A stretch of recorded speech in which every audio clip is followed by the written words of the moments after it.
আসসালামু আলাইকুম ভিউয়ার্স।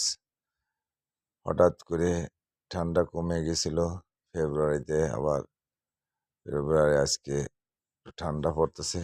যাই হোক ভিউয়ার্স, যেটা বলতেছিলাম, আমি ভিডিওটা করলাম এই জন্য, কারণ আমি দীর্ঘ দিন যাবৎ ছোটবেলা থেকেই বিএনপির সাথে সম্পৃক্ত।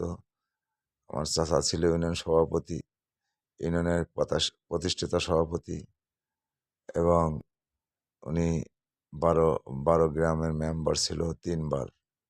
মানে আনসার আলী প্রামাণিক, আনসার মেম্বার। যাই হোক, তারা তারাই আমাদের, তাদের সাথেই আমার চাচা আমার সাথেই আমরা বিএনপির মধ্যেই ছিলাম, পর্যায়ক্রমে রয়েছিলাম, আজ অবধি ছিলাম বা আছি।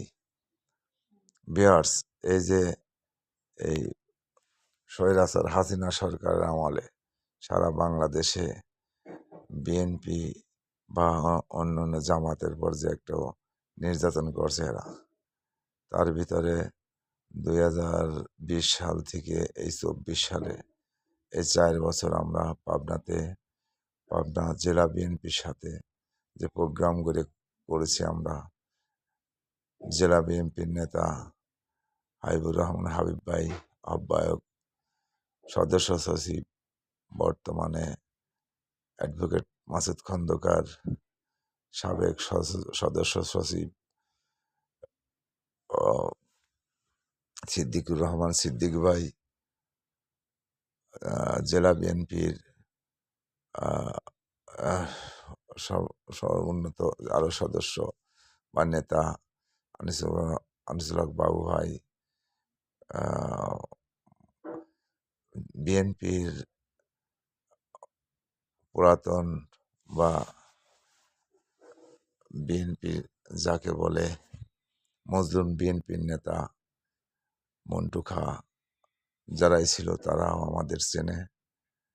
ভিউয়ার্স, এই যে হাসিনা বিরুদ্ধে আন্দোলন সংগ্রামে আমি রবিউল আওয়াল, দুগাছি গ্রাম আমার, দুগাছি 1 নম্বর ওয়ার্ডে, 1 নম্বর ওয়ার্ড, 2 নম্বর ওয়ার্ডের আমাদের লোকজন যারা বিএনপির প্রেমী, তাদেরকে নিয়ে 2, 4, 10, 20 জন, 50 জন, আমি যে 20 জন নিয়ে গেছি আপনাদের আমাদের নেতাদের সাথে যে প্রোগ্রাম করছি, এতে কোনো ভুল নাই, নির্ভুল সত্য।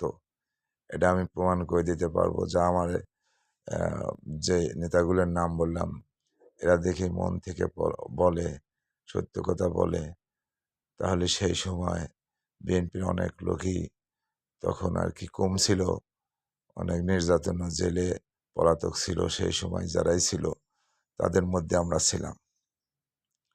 যাই হোক, হাসিনা তাড়ানোর সময় তো আমরা সবাই বিএনপি ছাত্র জনতা সবাই মিলিত হাসিনা তাড়াইছি। এখন ইলেকশনের সময় হাসিনা সেসব স্বৈরাচারী নেতা কিছু পলাইছে, আর যারা বাংলাদেশে আছে হঠাৎ করে নির্বাচনে তারা আজকে আমাদের বিএনপি জামাতের সাথে এমনভাবে তারা মিশে গেছে যে আমাদেরই সিরিয়াল অনেক পিছে। আমাদেরই আশঙ্কা যে এরা যেন ঢুকে সেরে আমাদের দলের মধ্যে বা দেশের মধ্যে বিশৃঙ্খলা সৃষ্টি করে না, কি আমার এই সন্দেহ।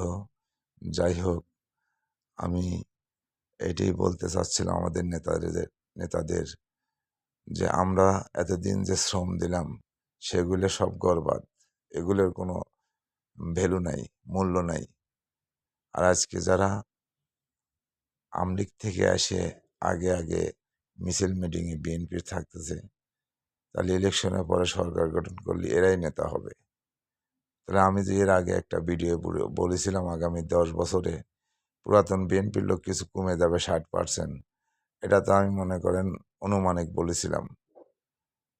কিন্তু আমাদের পাবনার বিভিন্ন উপজেলার নির্বাচনে কালেকশন করে এখন দেখা যাচ্ছে কি প্রকৃত যারা সংগ্রাম আন্দোলনের সাথে ছিল তাদের কোনো মূল্যই নাই, তাদের কোনো মূল্যই নেই। তাহলে কি হয়ে গেল? বিএনপির মধ্যেও বেইমানি বেড়ে গেল। যাই হোক, আমি চাই, আমরা বিএনপি করেছি, 2বার বিএনপি ক্ষমতা আসছে, আমি যেরকম ছিলাম ওই রকমই আছি, আমার কোনো পরিবর্তন ঘটে নাই। এই জন্যেই আমি চাই যাতে দুর্নীতিমুক্ত দেশ হয়। কোনো দুর্নীতিবাজ বিএনপি আসলেই আমি কোটিপতি হয়ে যাবো, এটা করবো তা করবো, হ্যাঁ, আর আমলিকি লোক মনে করছে আমরা বিএনপি হয়ে যাব, তাহলে এই সমাধান তো আমার মাথায় কিছু বসতেছে না। আমি যাই হোক ভিউয়ার্স, আপনারা এটা মন্তব্য করে জানায়েন। আর যারা আমার শত্রু লোক, তারা তো সবসময় আমাকে ভিডিওয়ে বিভিন্ন হুমকি দামকি দেয়। যারা 40 বছর আগে এই বাংলাদেশে ৭১ হাতিয়ার নিয়ে ডাকাতি, রাহাজানি, ছিনতাই, খুন করেছিল, তারা প্রেসিডেন্ট জিয়ার সরকার হওয়ার পরে কিছু পালা চলে গেছিল আমেরিকা, বিভিন্ন রাষ্ট্রে। এইবার আবার 2026 সালে সেই সব লোক বাংলাদেশে ইন করেছে। নিশ্চয় তাদের কোনো চক্রান্ত আছে। যাই হোক, সবাই সজাগ থাকেন। আসসালামু আলাইকুম, ভালো থাকেন।